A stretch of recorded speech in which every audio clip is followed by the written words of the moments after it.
एक गया स्टेशन है। हम गया स्टेशन से गुज़र रहे हैं और धनबाद की ओर जा रहे हैं। गया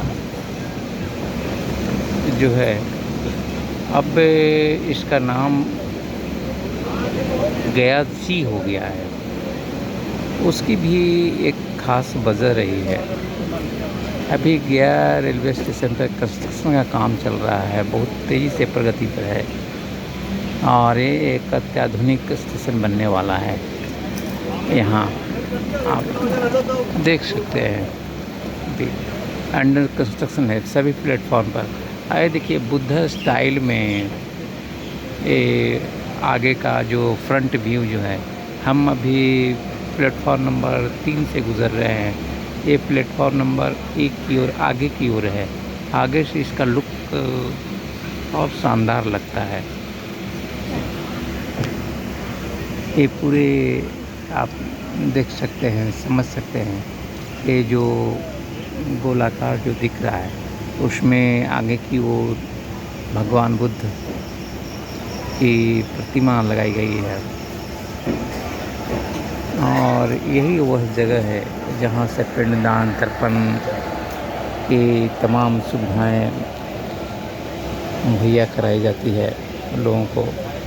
यहाँ देश भर के लोग आते हैं, पिंडदान करते हैं, तर्पण करते हैं।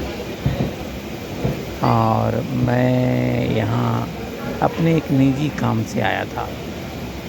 मेरा यहाँ अपना घर भी है और मैं अक्सर यहाँ आते जाते रहता हूँ। और आज मैं धनबाद जो भारत का कोल कैपिटल है वहाँ मैं जा रहा हूँ, वहीं मैं जॉब करता हूँ। तो ये जो आप पहाड़ियाँ देख रहे हैं जो स्टेशन के आपको दिखेगी है ना, ये पहाड़ी जो दिख रही है इसका नाम है मुरली हिल। इसके ऊपर मंदिर है, लेकिन ये मुरली हिल पहाड़ी, यहाँ की जितनी पहाड़ियाँ हैं सबके अपने अपने इतिहास है, सबके अपने अपने कथाएं हैं। और ये पहाड़ियों से घिरा हुआ एक गर्म जगह है। गर्मी के दिनों में यहाँ भीषण गर्मी पड़ती है। एक कर्क रेखा पर एक जगह है, यहाँ पेड़ पे जो है कि पहाड़ों पे पेड़ नहीं है और नदी में यहाँ पानी नहीं है। और कहा तो यह भी जाता है यहाँ के लोगों को दिमाग नहीं। लेकिन इसमें सच्चाई कितनी है आपको मालूम होगा कि भगवान बुद्ध इसी जगह पे आकर के मध्यम मार्ग का ज्ञान प्राप्त हुआ था, जो पूरे भारत में पूरे धर्मगुरुओं ने किसी ने उन्हें नहीं पढ़ाया। और एक गया की धरती, पावन धरती भगवान बुद्ध को शिक्षित किया, उनको समझाया कि और वो समझाने वाली कोई प्रकांड विद्वान नहीं बल्कि एक साधारण परिवार से आने वाली। कहा तो जाता है कि सुजाता के हाथों खीर खाने के बाद भगवान बुद्ध को मध्यम मार्ग की राह दिखी और उसके बाद सुजाता से वो प्रभावित होकर गया में ध्यान और तप करने लगे। तो भगवान बुद्ध जो है तो भगवान बुद्ध की यहाँ पे जो है हम उस दिमाग वाली बात पे ही आ रहे हैं कि गया के लोगों को दिमाग नहीं होता है। सुजाता ने बुद्ध को सिखलाया जब वो जीर्ण शीर्ण अवस्था में उनका शरीर लगभग नष्ट हो गया था, हड्डियों का ढांचा बचा हुआ था, उन्हें तेज भूख और प्यास लगी हुई थी। तब सुजाता ने बुद्ध को वो ज्ञान दिया कि इस शरीर को नष्ट करने से कुछ नहीं मिलने वाला है, इसलिए साधना यदि करनी है तो शरीर को भी संभाल के रखना होगा और मन को भी संभाल के रखना होगा। केवल मन को संभालने से और शरीर साथ जो छोड़ देता है तो साधना पूरी नहीं होगी।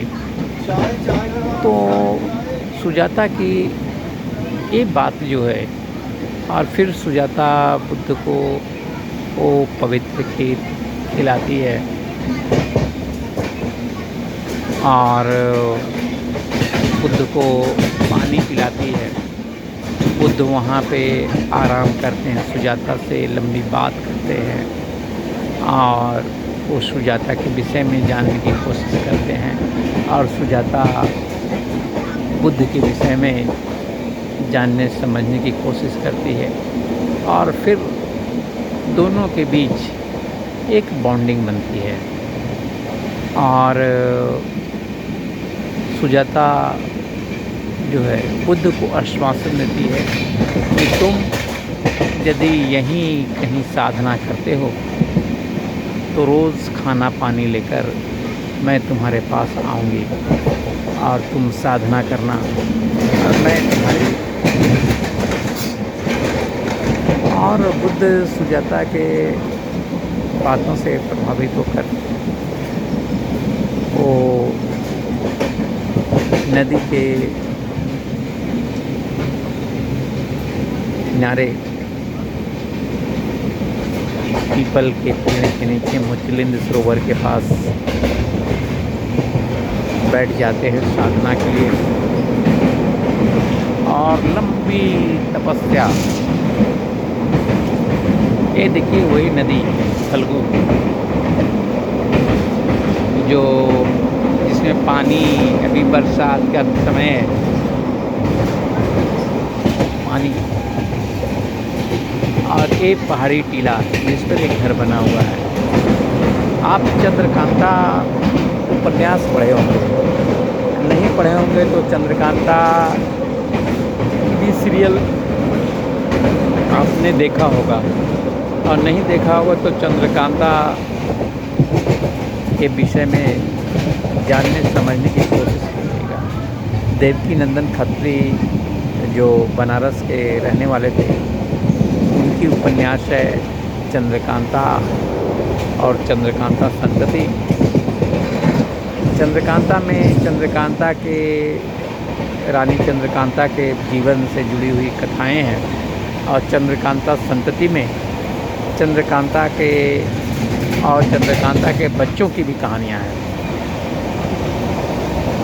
तो गया की चर्चा उस जगह पे आती है।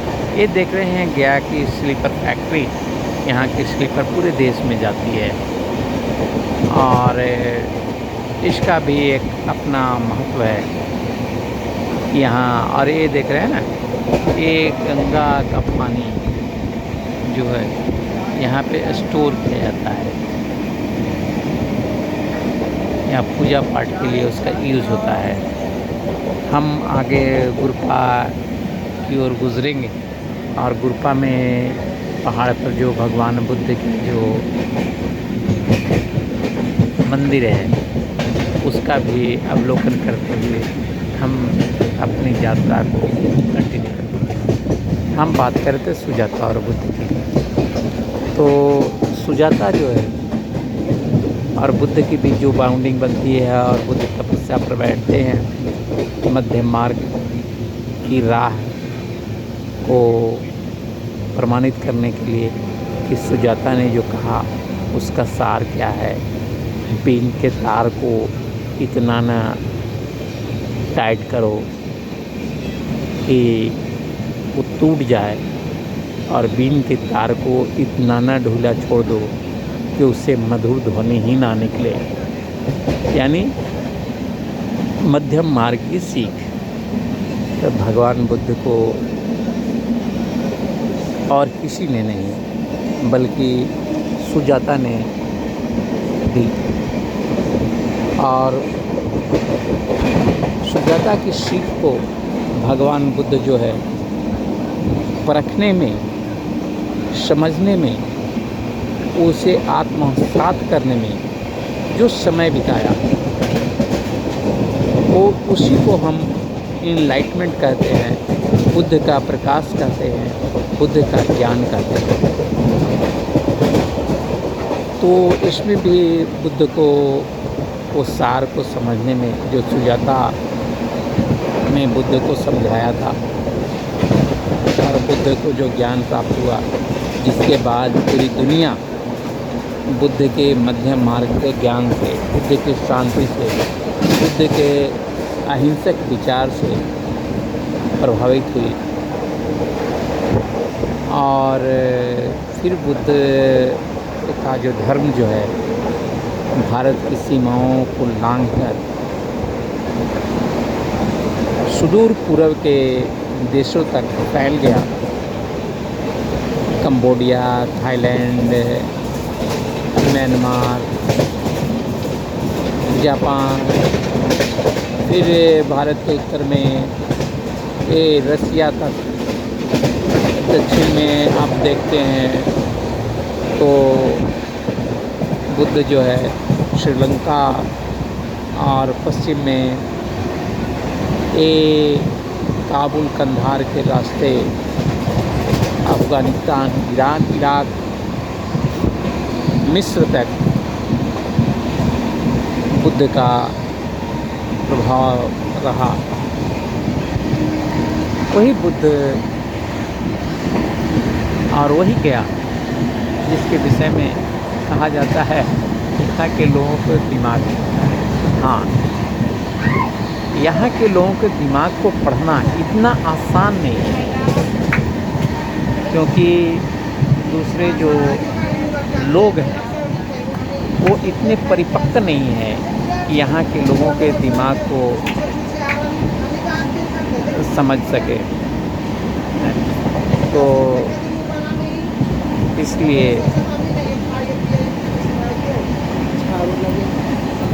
इसलिए यहाँ पर जो है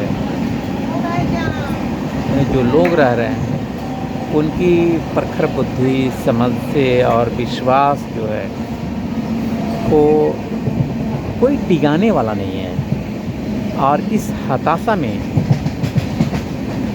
तो लोग कमेंट करते हैं कि यहाँ के लोगों के पास दिमाग नहीं है। अब हम आते हैं पानी की बात पे। यहाँ ऊपर से सूखी दिखने वाली फल्गु नदी के पेट में, यानी जैसे ही आप बालू हटाते हैं, मुश्किल से आपको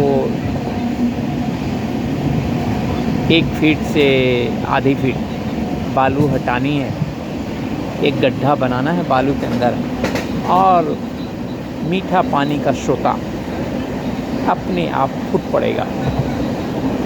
और यहाँ की पानी की शुद्धता इतनी है कि मिनरल वाटर जो आप घरों में पीते हैं या बाज़ार में ख़रीद करके बोतल बंद पीते हैं, उससे कहीं बेहतर यहाँ फल्गु नदी का पानी है, जिसको प्योर करने की ज़रूरत नहीं है। यह आशीर्वाद किसके बदौलत है? भगवान बुद्ध के चरणों की यह अमृत है, जिसका